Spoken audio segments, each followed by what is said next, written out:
Assalamualaikum warahmatullahi wabarakatuh. Perkenalkan, nama saya Julius Susandi dengan NIM E12 2025 02121. Ingin menjelaskan materi biologi tentang penyakit akibat kerja dan kesehatan dan keselamatan kerja.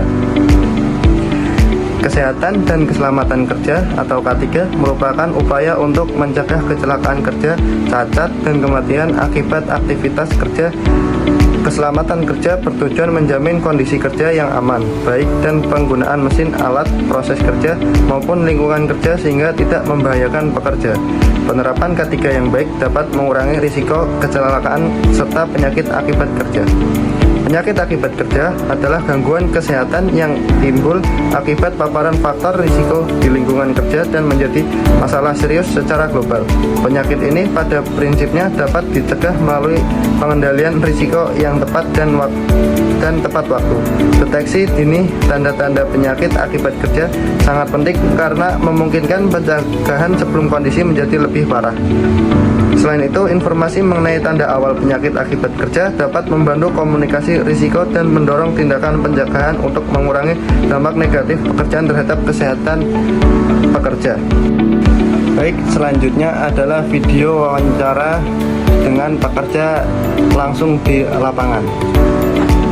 Assalamualaikum warahmatullahi wabarakatuh. Perkenalkan, nama saya Julius Susandi dari Fakultas Teknik Koordinasi Industri dari Universitas Diponegoro. Dan di sebelah saya ada siapa? Perkenalkan. Perkenalkan, saya Anissa Nurkarima, di sini di proyek ini selaku ASN. Jadi di sini saya mungkin akan mempertanyakan tentang kerja yang ada di PT ini. Pertanyaan yang pertama, mungkin penyakit apa yang dapat ditimbulkan akibat pekerjaan proyek? Oke, jadi untuk pertanyaan pertama terkait dengan penyakit akibat kerja. Jadi karena kita ini lokasi pekerjaannya itu di area terbuka karena di proyek konstruksi, jadi banyak sekali sumber atau penyebab timbulnya penyakit. Yang pertama itu bisa karena lingkungan, yang kedua bisa karena alat ataupun alat berat ataupun alat peralatan kerja, kemudian juga yang ketiga itu karena paparan-paparan dari yang ada di lingkungan itu. Nah, jadi contohnya misalkan debu itu bisa menyebabkan gangguan pernafasan. Kemudian juga misalkan dari peralatan itu bisa terjadi karena paparan kemiskinan itu bisa menyebabkan gangguan kendaraan. Kemudian karena cuaca ataupun suhu yang ekstrim itu bisa menyebabkan distress ataupun lelah kerja. Jadi itu faktor-faktor utama di timbulnya biasanya di konstruksi terjadi. Pertanyaan kedua, misal ada seorang yang terkena paparan asma, mungkin gara-gara menghirup udara itu, bagaimana cara penyebabnya atau mungkin mencegahnya penyakit seperti itu gimana? Jadi contoh kecilnya seperti debu itu kan disebabkan karena terkait makanan berat ataupun suhu ekstrim atau suhu kemarau, kemudian banyak akibat intensitas bumi yang ada di lokasi kerja itu tinggi atau meningkat.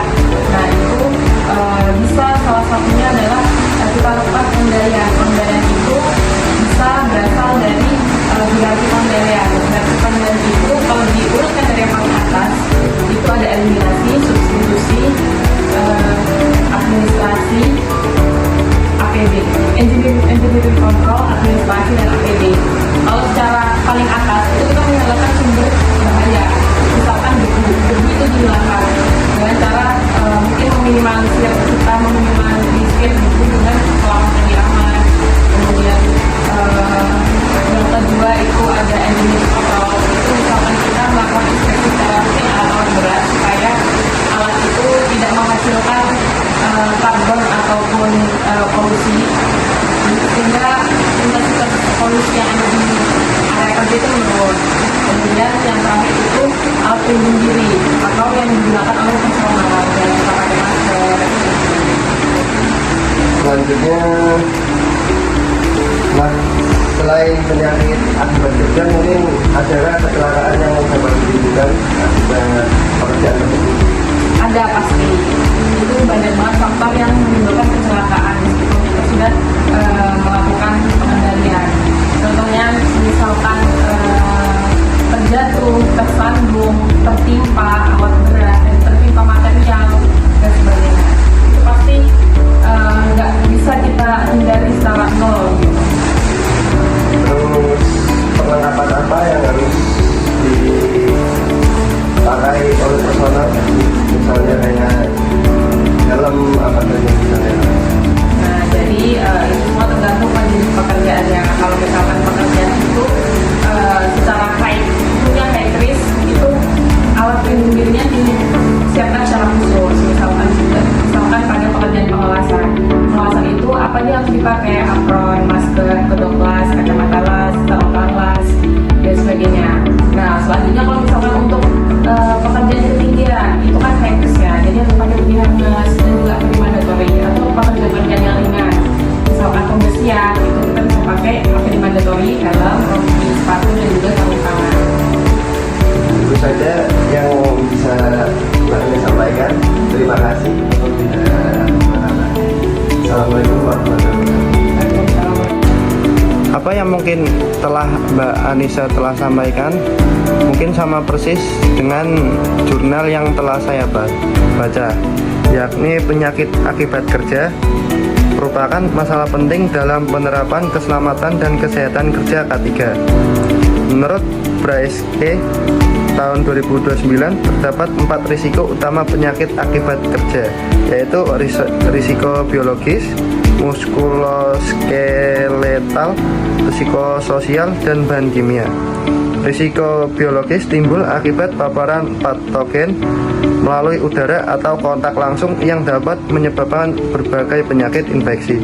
Risiko muskuloskeletal berkaitan dengan faktor ergonomi seperti carpal tunnel syndrome akibat posisi kerja yang tidak sesuai. Risiko psikososial muncul dari tekanan kerja, organisasi kerja yang buruk, serta lingkungan kerja yang tidak mendukung, yang dapat menyebabkan stres dan gangguan kesehatan mental. Sementara itu, risiko bahan kimia dapat menimbulkan dampak serius seperti kanker akibat paparan zat karsinogenik. Upaya pengendalian penyakit akibat kerja dapat dilakukan melalui penerapan higiene kerja, penggunaan alat pelindung diri atau APD, perbaikan ergonomi, pengelolaan lingkungan kerja yang sehat, serta penyediaan sistem ventilasi yang memadai. Kesimpulan, penerapan K3 di tempat kerja akan sangat berguna untuk mencegah dan mengurangi risiko terjadinya kecelakaan sampai dengan penyakit akibat melakukan kerja. Penyakit akibat kerja dapat muncul karena disebabkan oleh paparan faktor risiko yang timbul dari aktivitas kerja. Beberapa jenis paparan faktor risiko yang dapat terjadi di tempat kerja adalah paparan dari agen fisik, kimia, biologis, ergonomis, dan psikososial. Selain itu juga dapat disebabkan paparan yang terjadi secara terus-menerus dari sumber kebisingan, getaran, termal atau energi panas, uap, radiasi, dan debu. Pekerja yang terpapar faktor-faktor risiko yang disebutkan ini lama-kelamaan akan menjadi suatu penyakit. Awalnya memang tidak akan timbul gejala dan biasanya akan diremehkan sampai akhirnya ditemukan bahwa dari paparan faktor risiko tadi sudah menimbulkan gejala ataupun indikasi penyakit yang parah seperti misalnya kanker. Maka dari itu, pada prinsipnya penyakit akibat kerja ini dapat dicegah melalui tindakan pengendalian yang tepat waktu di tempat kerja. Sekian yang dapat saya sampaikan. Apabila ada salah kata, saya mohon maaf. Wabillahi taufik wal hidayah. Wassalamualaikum warahmatullahi wabarakatuh.